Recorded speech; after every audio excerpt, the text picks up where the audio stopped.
सबसे पहले तो आप सबको नमस्कार। मैं बहुत खुश हूँ कि आप सबके बीच आज आ पाई हूँ। मेरी कहानियाँ अक्सर लंबी होती है, लेकिन कुछ कहानियाँ छोटी मैंने लिखी है हाल में। ये जनसत्ता में ये कहानी आई थी, चूँकि अखबार के लिए था तो कहानी छोटी लिखी थी। तो मैं आप सबको पढ़कर सुनाने जा रही हूँ। उम्मीद है आप लोगों को अच्छी लगेगी। तो कहानी, इसका शीर्षक है वह चिट्ठी जो लिखी नहीं गई। समंदर हमेशा की तरह उदास है। समंदर हमेशा की तरह उदास है, या यह उसका मन है। सालों से देखती आई है वह। आकाश का रंग कैसा भी हो, मौसम चमकीली लीली सा, खुशगवार, या धूप के उजले सुनहरे पंख पर तैरता दिन। समंदर यूं ही उदास रहता है। सतह पर प्रतिबिंबित आकाश के फिरोजा नील के नीचे उसका स्थायी रंग मटमैला धूसर है। झिरझिर बहती हवा के संगीत से परे वह जाने कब से सुनती आई है। समुद्री पंछियों की करुण चीख, किनारे पर वैधव्य के विलाप सी अनवरत बिखरती टूटती फेनिल लहरें। वह जानती है समुद्र की देह भाषा। तमाम कोलाहल के बीच वह अपने अगाध मौन का निर्जन टापू है। इसी निर्जनता से उसका संवाद है। अपने वर्जित प्रेम का कन्फेशन वह अपने प्रभु के सामने नहीं कर सकती, तो उन्हें समंदर के इन्हीं अराजक लहरों को चुपचाप सौंप जाती है, किसी नाजायज शिशु की तरह, इस प्रार्थना के साथ कि यह अभिमानी समंदर इसे अपने हृदय की गहराइयों में छिपा ले। कभी लहरों के हाथ किनारे को लौटा ना जाए।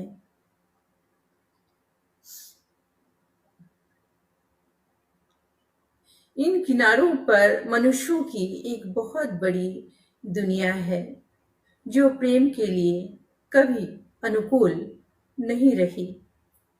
यहाँ जो बार बार सूली पर चढ़ा वह प्रेम ही था। मंदिर तो पत्थरों के लिए बनाए गए। कितना समय गुजर गया, शायद कई युग। यह उंगलियों पर अब गिन नहीं पाती। शायद खाल की अनगीन झुर्रियों पर वह दर्ज हो। जो समय दिल पर गुजरता है उसका हिसाब सहज कब लगा पाते हैं हम। इसलिए सिस्टर इलियना तब जवान थी। बारिश में जन्मी किसी पहाड़ी नदी की तरह ही उफनती हुई, चंचल, अपने 5 भाई बहनों में सबसे छोटी।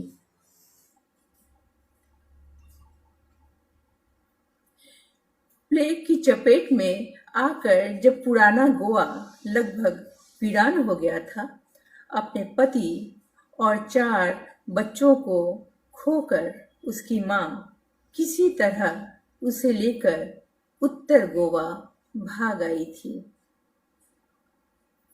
पोंडा के रास्ते में उसने बम जीसस चर्च के सामने से गुजरते हुए मन्नत मांगी थी, अगर इलियाना बच गई वह उसे आजीवन प्रभु यीशु की सेवा में सौंप देगी।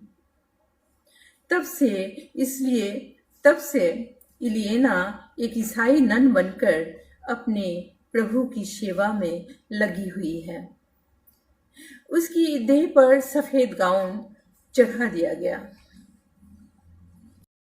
उसकी देह पर सफेद गाउन चढ़ा दिया गया, मगर हृदय का रंग लाल ही रहा। लाल और आकांक्षाओं के मृदुल कंपन से भरा। तब से एक मन को बांधने, वश में करने के सारे प्रयत्न व्यर्थ गए। अल सुबह पक्षियों के जागने से पहले चर्च के घंटे के साथ सेमिनरी में उसके दिन शुरू होते हैं। अपने सामने पवित्र ग्रंथ खोले, नींद भरी आंखों से जम्हाएं दबाते हुए वह कोरस में ईश्वर की करुणा के गीत गाती, मगर अबाध्य मन ठीक उसी समय समंदर किनारे रंग बिरंगी शंख सीपी इकट्ठा करते नंगे पांव भागता फिरता। प्राचीन चर्च की ऊंची दीवारों के बीच बसंत की रातों के वर्जित सपनों में देह खारा पानी नमकीन हवा में सीझ पककर सबके अलक्ष्य काजू के फल सा मीठा मदिर होता गया। उन दिनों मदर सुपेरियर कतार में खड़ी कर कहती थी, उसकी देह से मछली की गंध आ रही। वह सचमुच मत्स्यगंधा बनी हुई थी। उन दिनों रग रग में समुद्र का उद्दाम ज्वार चढ़ा था। इलिएना की चमकीली खाल पर चढ़े बसंत से पड़े वह समय गोवा में तनाव और राजनीतिक उथल पुथल का था। हिंदुस्तान आज़ाद हो गया था और गोवा को आज़ाद करने की कोशिश कर रहा था। आम तौर पर गीत संगीत और फेनी के नशे में डूबे गोवा के अलमस्त नौजवानों में देश प्रेम और स्वाभिमान की भावना आंच देने लगी थी। लोग छिपकर रेडियो पर लोहिया के ओजपूर्ण भाषण सुनते और क्रांति के गीत गुनगुनाते। हंसुए कुल्हाड़ी पर शान दिए जाने लगे थे। मछली की ढेरियों में गोली बंदूक छिपाए जाने लगे थे। अब बसंत की हवा में भट्टियों पर चढ़ी शराब की नहीं, बारूद की गंध थी। इस गंध ने आज़ादी के दीवानों को पागल बना रखा था। और एक सुबह तोप के भीषण गर्जन से इलिएना की नींद टूटी थी। चारों तरफ चीख पुकार भाग दौड़ मची हुई थी। आकाश धुएं से काला था। किसी ने भागते हुए उससे कहा था, हिंदुस्तान की सेना आ गई। और फिर देखते ही देखते वह पुर्तगाली और हिंदुस्तानी सेनाओं से घिर गई थी। भय से अवश यीशु के ऑल्टर से चिपकी वह विस्फारित आंखों से देखती रही थी। वह भीषण युद्ध, संगीनों से छलनी होता सीना, कटकर गिरते सर, खून के फव्वारे, आर्तनाद। गोली से एक पुर्तगाली सिपाही के सर के परकच्चे उसके सामने उड़ गए थे और वह बिना सर का धड़ पीछे की ओर त्योरा कर उस पर आ गिरा था। एक चीख के साथ वह उठकर भागी थी और भागते हुए सामने से आते एक फौजी की बाहों में गिरकर बेहोश हो गई थी। जब आंख खुली थी किसी की पसीने से भीगी पीठ से खुद को लगी पाया था। प्यास से गला सूख रहा था। जाने वह कहाँ थे। शाम गिर रही थी। नारियल सुपारी के घने पेड़ों के पार झांकते संझाते आकाश पर मौसम का नया चाँद था। हल्के धुएं में डूबा, हवा में अब भी जले बारूद की गंध थी। उसके कराहने पर वह फौजी मुड़ा था और पहली बार उसने उसे देखा था।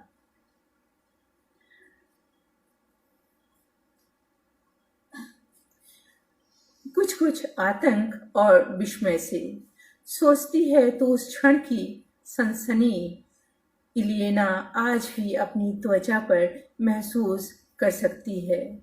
दो गहरी भूरी आंखें जो सीधे उसकी आंखों से गुजरते हुए दिल में उतर गई थीं।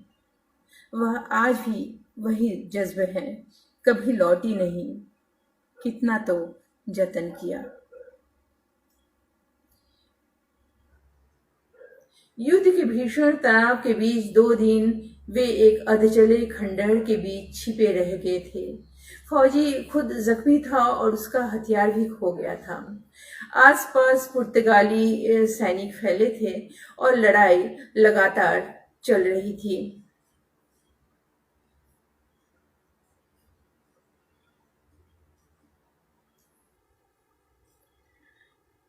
इलिएना के बाहर निकलने से फौजी के पकड़े जाने का डर था, मगर फिर भी उसने इलिएना से कहा था वह चली जाए। उस अनजान हिंदुस्तानी के यकीन ने इलिएना को बांध लिया था। उसने इस हालत में उसे छोड़कर जाना उचित नहीं समझा था। ऑल्टर के सामने पड़ी अगरबत्ती की राख उसके जख्मों पर डालकर अपने लंबे गाउन का कोना फाड़कर उसने उसे सख्ती से बांध दिया था। इसके बाद के दिन प्रार्थनाओं में बीते थे उसके। जिस प्रभु के चरणों से चंचल मन हिरनी सा बार बार भाग उठता था, वही वह लगातार पड़ा रहा याचक बनकर, बस एक ही दुआ के साथ फौजी की जान बच जाए। कैसी विडंबना है कि जिस हवा में धुआं चीखें तैर रही थीं, जो जमीन मानव मन की आदिम हिंसा और असीमित घृणा से लाल थी, उसी पर प्रेम का वह शाश्वत फूल खिला था।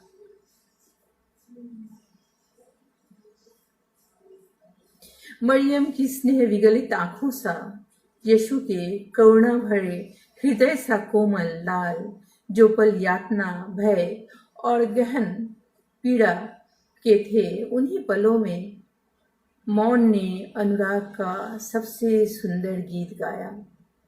देह ने चाहना का स्वाद और समर्पण का उल्लास जाना। यहाँ देना ही पाना था और पाना सर्वस्व खो देना। इस खोने ने इसलिए इलिएना को हमेशा के लिए मुकम्मल कर दिया। उन सीमित पलों में जादू घटा और वह निसंग किशोरी अभाव के ऐश्वर्य से अनायास भर गई।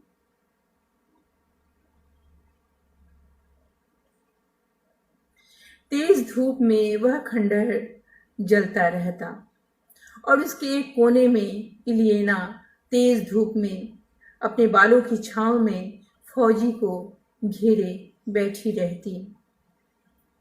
तोप की कर्णभेदी गूंज के बीच कहीं कोई कोयल अनायास कूक उठती। धुएं से गहराए आकाश में शाम का रंग बिखरता, बारूद की गंध को चीर काजू के फूल महक उठते। फौजी विस्मय से देखता। इस किशोर सन्यासीन के डर से नील पड़े चेहरे पर प्रेम की बासंती आभा महसूस था, उसके छुअन की बढ़ती हुई ऊष्मा को। प्रेम अपने होने का समय खुद चुनता है। कोई प्रतिकूल समय या परिस्थिति उसे पनपने से रोक नहीं पाता। उन 2 दिनों के दौरान प्रार्थना में बैठे बिना इलिएना अपने ईश्वर के सबसे करीब रही। पहली बार उसने जाना प्रेम में होना, प्रार्थना में होना है, सनातन प्रार्थना में।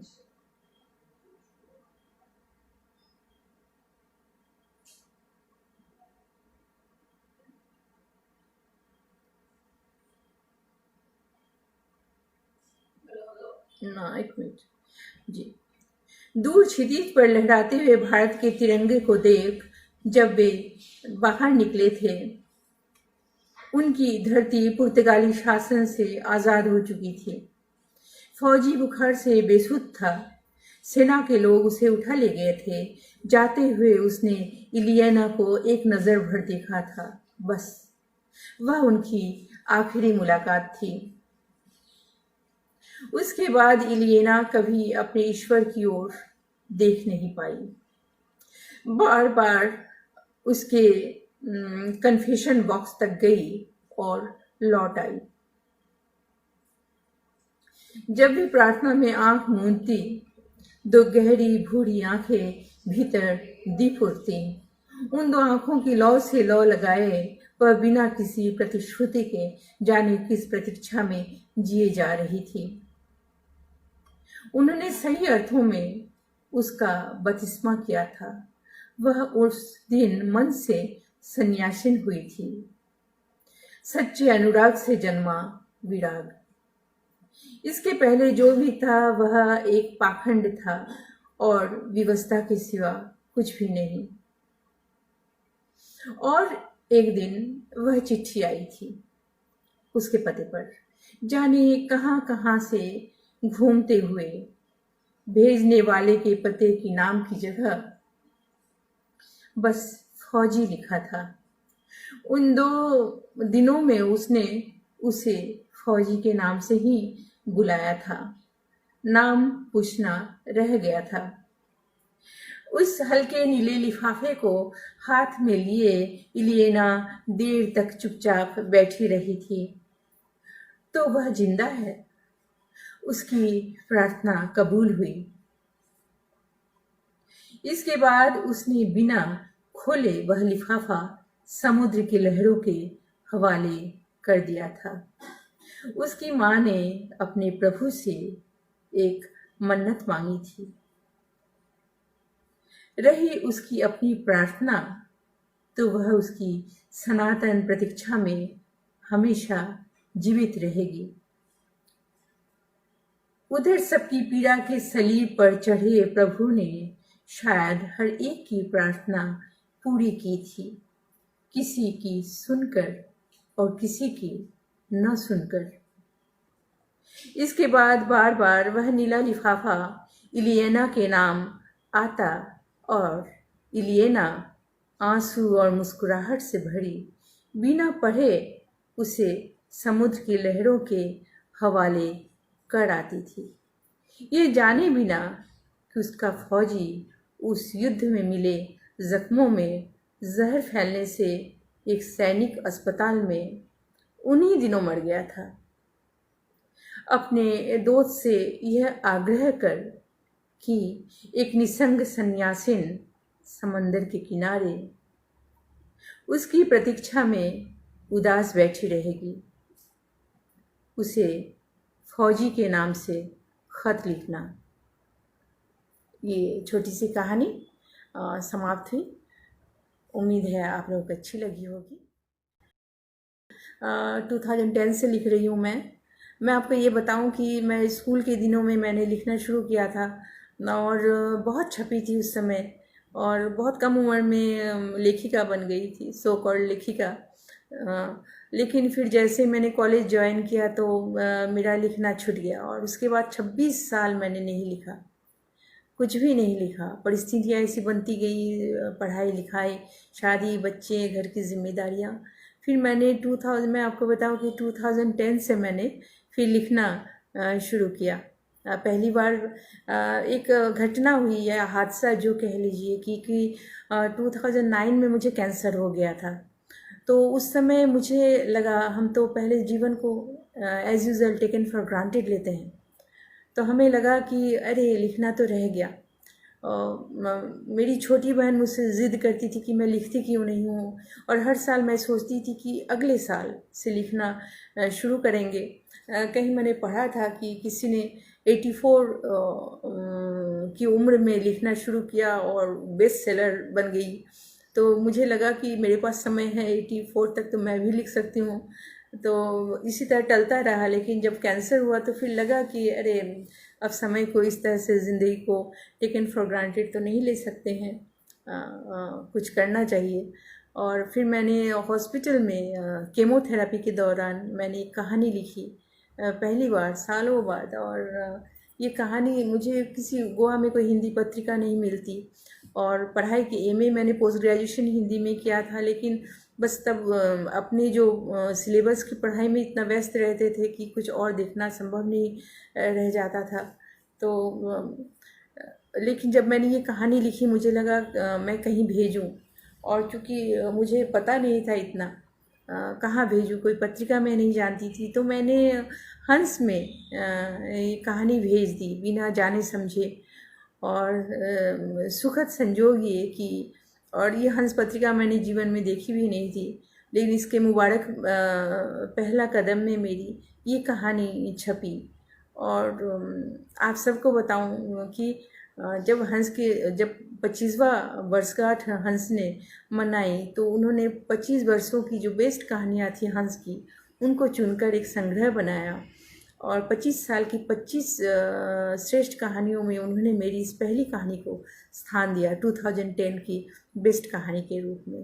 तो इसके बाद कहानी लिखना शुरू हो गया। तो ये जो एक बहुत अच्छी बात हुई, कैंसर के साथ बहुत सारी पॉजिटिव बातें शुरू हुई कि मैंने जीवन को थोड़ा गंभीरता से लिया, समय का सदुपयोग किया और लिखना शुरू किया। ये एक बड़ी अच्छी बात हुई मेरे साथ कि मैंने लिखना शुरू किया। कि लोग मुझसे सवाल पूछते हैं, क्योंकि यहाँ पूछने वाला कोई नहीं है, तो मैं खुद ही बता दूँ जो आम तौर पर प्रश्न मुझसे किए जाते हैं। लोग मुझसे पूछते हैं मैं हिंदी में क्यों लिखती हूँ, क्योंकि चूँकि मेरी मातृभाषा बांग्ला है।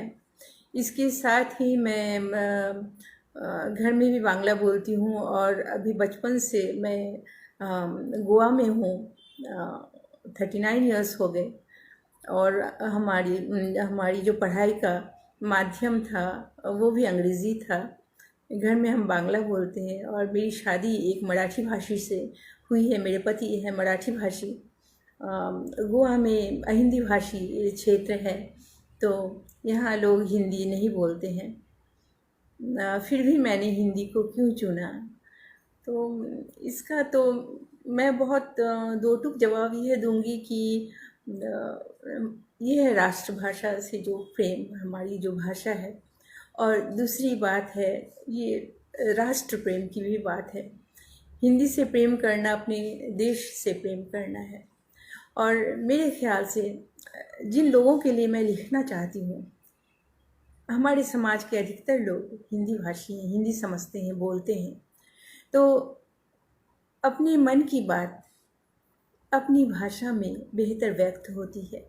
मेरे पास ऑप्शन थे कि मैं अंग्रेज़ी में और बांग्ला में लिखूं, और अंग्रेज़ी में मैं लिखती भी हूँ अखबारों के लिए आर्टिकल्स, लेकिन मुख्य रूप से मैं हिंदी में लिखती हूँ, क्योंकि मुझे अपने लोगों तक पहुँचना था, और अपने लोगों तक मैं अपनी भाषा के माध्यम से ही पहुँच सकती थी।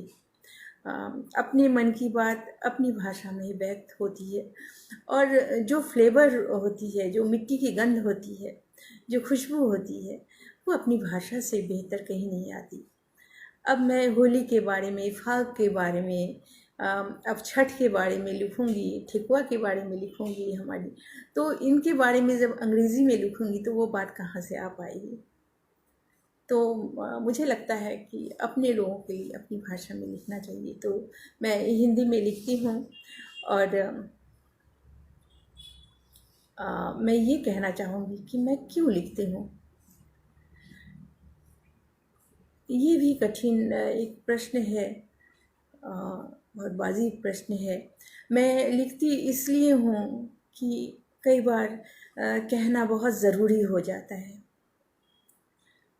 हम सब अपने जीवन को, अपने आसपास के जीवन को, अपनी दुनिया को देखते हैं, और कितने अनुभव हम बटोरते चलते हैं, कितना कुछ हमारे आसपास से गुजरता है। और एक संवेदनशील व्यक्ति जो होता है वह इन चीज़ों से बहुत आसानी से छूट नहीं पाता। ये सब उसके भीतर इकट्ठा होता जाता है। जैसे मुझे लगता है कि इस यात्रा में, जीवन की इस यात्रा में कितनी नदियाँ, कितने पहाड़, मरुभूमि हमारे भीतर इकट्ठा हो जाते हैं। इन सब को व्यक्त करना बहुत ज़रूरी हो जाता है। और फिर एक सरोकार भी है। सबके अपने अपने हथियार, अपने अपने तरीके होते हैं जीवन में अभिव्यक्ति के। कोई सड़क पर उतर जाता है, बैनर लेकर, झंडा लेकर नारेबाजी करता है।